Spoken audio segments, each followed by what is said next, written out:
Today I will be talking about some tips for helping you get into grad school, things you should be doing, when you're an undergrad, if, you're in high school and you know that you want to do this or you want to switch your major over, just some tips that you should keep in mind. If you haven't seen my last video, my name is Sherilyn, so hello, welcome.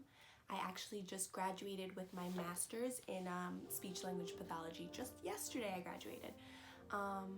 Virtually, of course, because I'm in New York, the epicenter of coronavirus.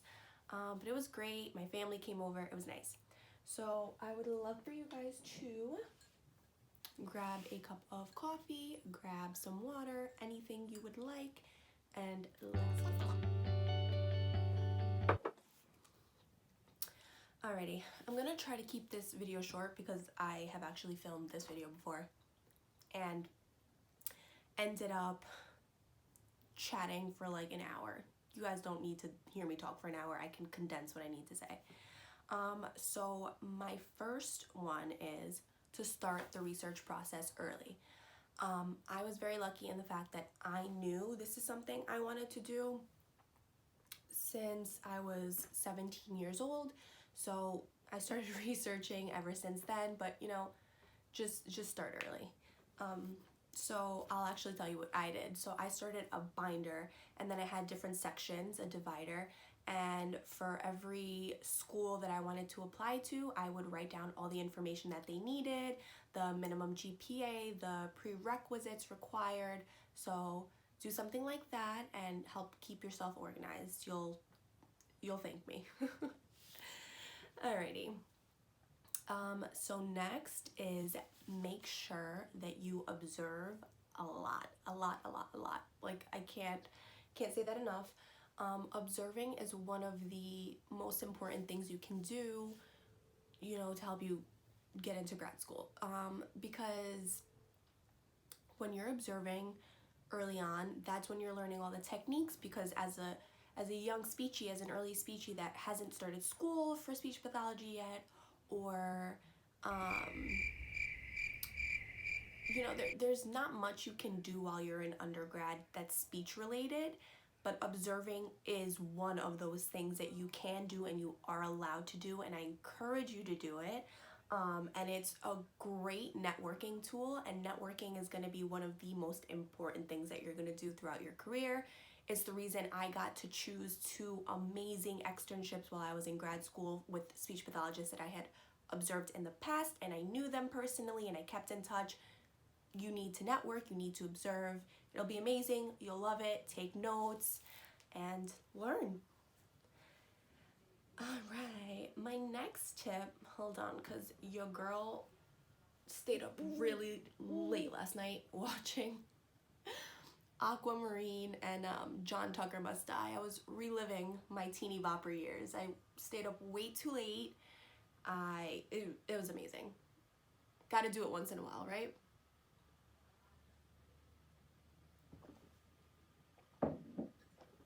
Okay, so my next tip is to try to get a job or volunteer in a related field.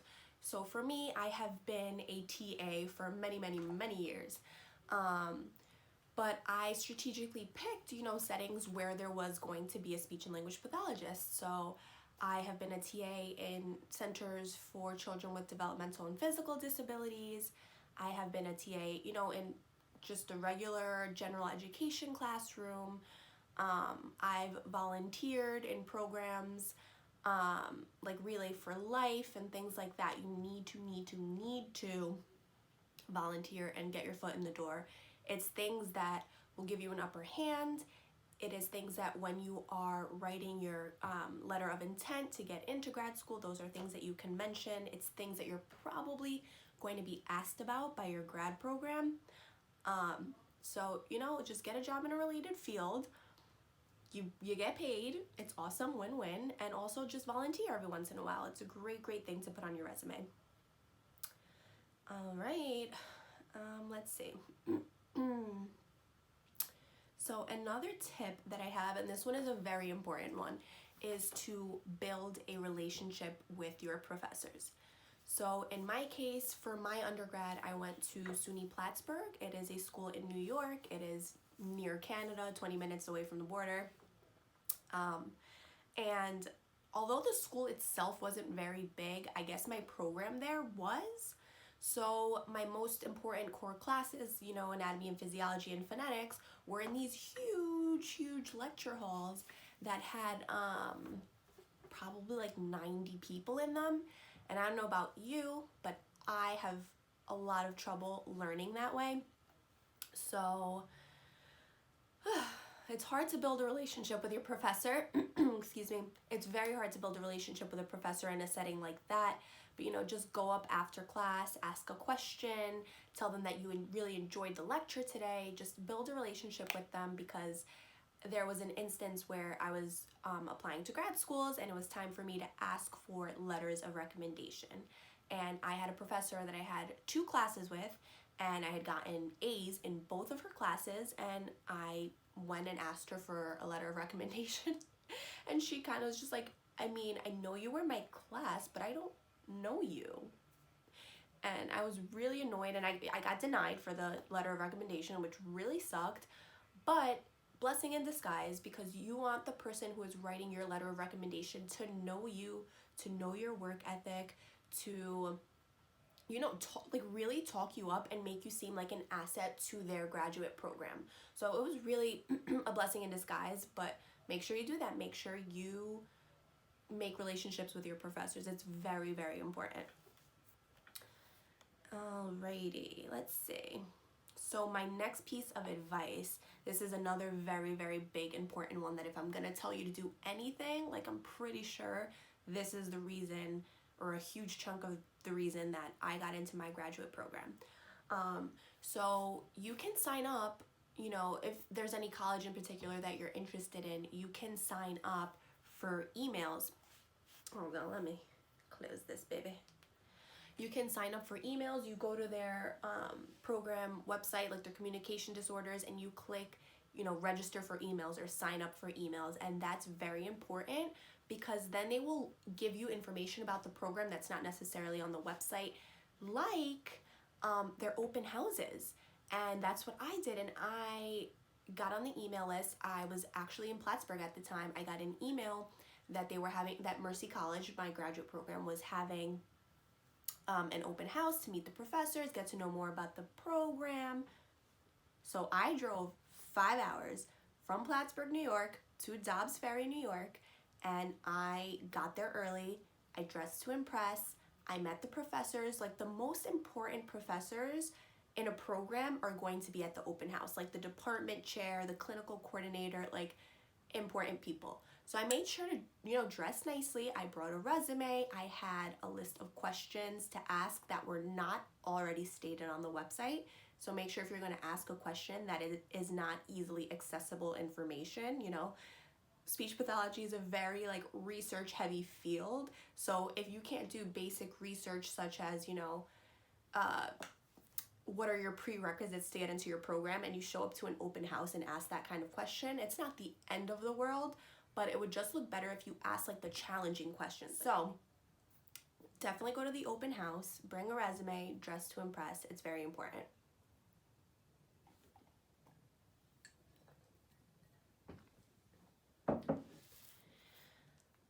All right, on to the next one. Oh, so yeah, my next tip is become a member of NISLA. So NISLA is, I might be blanking, the National Student Speech, Language, and Hearing Association, and it is $60 a year. It's amazing. You get a discount. Well, first, let me just, right off the bat, you get access to all of the most amazing journals that you are going to need when you are a graduate student. You're going to need access to these journals. They're so helpful. They're, you know, they're for our field. It's like the National Student Speech and Language Hearing Association. You're going to need access to those articles. So I would definitely recommend doing that. And then when you become a speech and language pathologist, you get a discount on your ASHA membership, which is amazing, because they charge you an arm and a leg. So any discount is a good discount.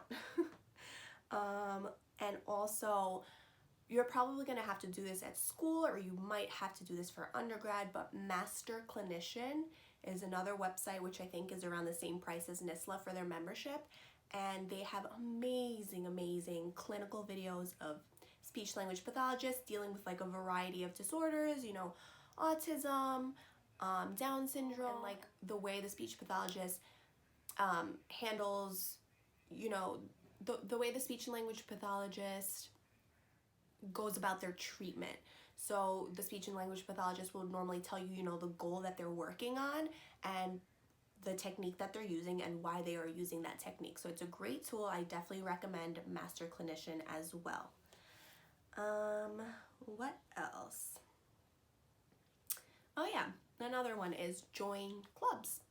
So when I was in a community college, with a group of girls, we were like 6 girls, and there was no speech club, and we really wanted a speech club, so we started one. And then it was a really great thing to do because we could put co-founder of the Speech Pathways Club, I'm a secretary, I'm a president, and you talk about what you did, and you do a bunch of fundraisers, and you spread awareness about your field, and hopefully more students join. Honestly, more students will join the major, the career, the field because of the club and because of the awareness that you're spreading about it. So that's really good. But also, aside from just joining speech clubs, join different clubs that distinguish you. I was part of the Spanish club at Plattsburgh.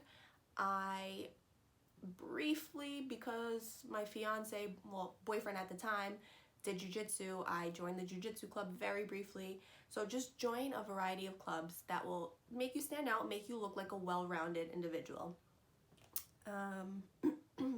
My next, it's not necessarily a tip, but it's just, I guess, a piece of information, because it made me self-conscious that I came from an undergrad degree that wasn't, like, my major was not communication disorders. My major was Spanish, and I minored in communication disorders, and I thought that that was going to make me look less than, that was going to make me look like, oh, she's not passionate enough, that she didn't make it her major in undergrad.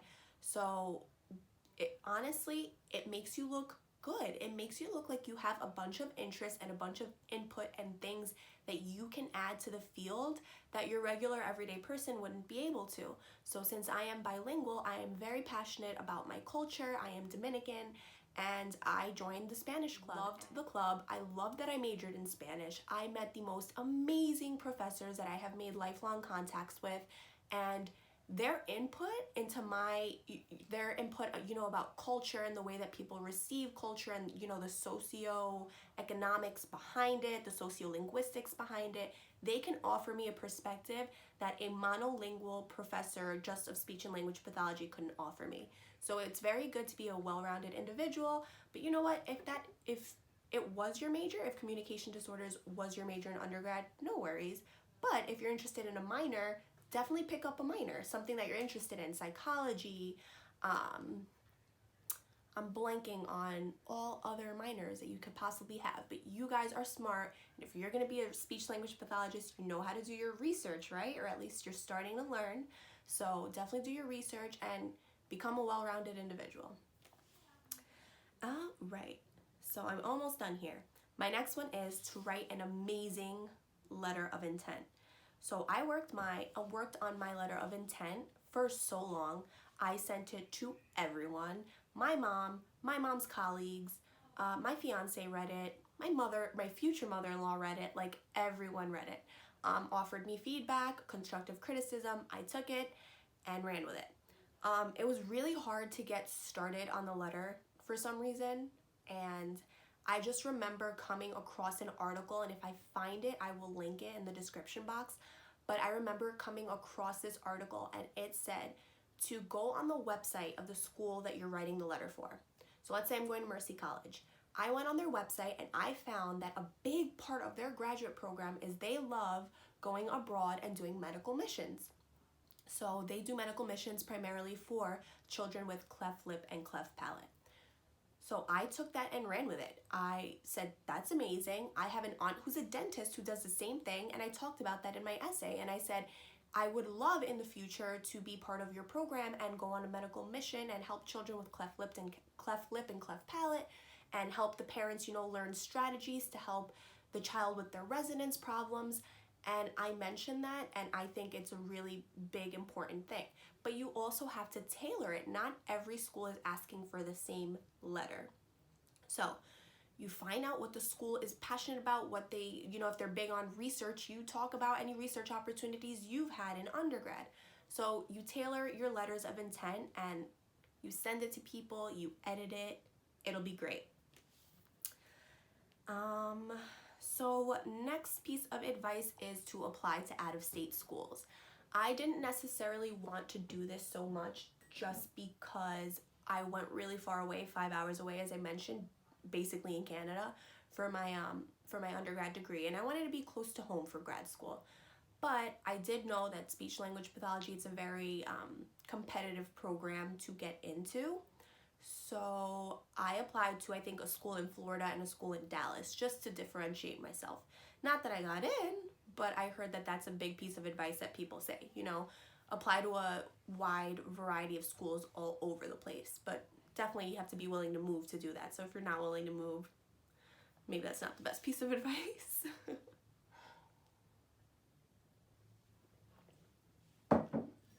Okay.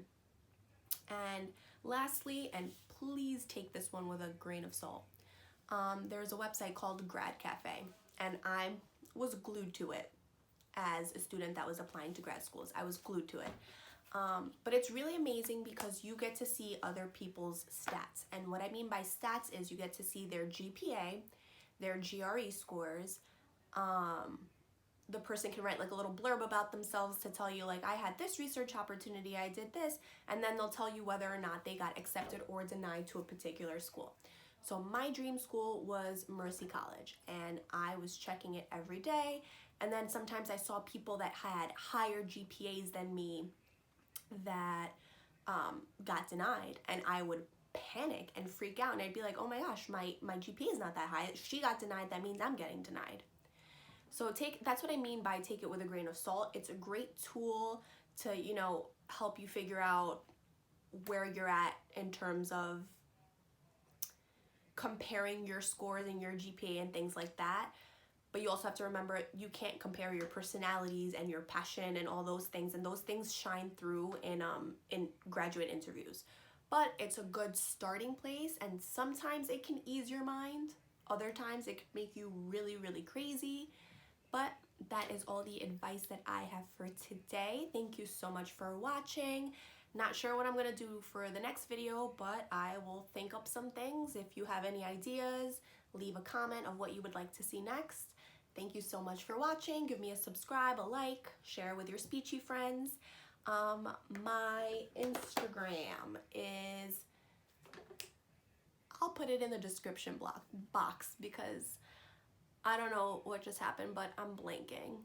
It's early, and I told you I stayed up really late watching John Tucker Must Die in Aquamarine, and I haven't even finished my cup of coffee yet.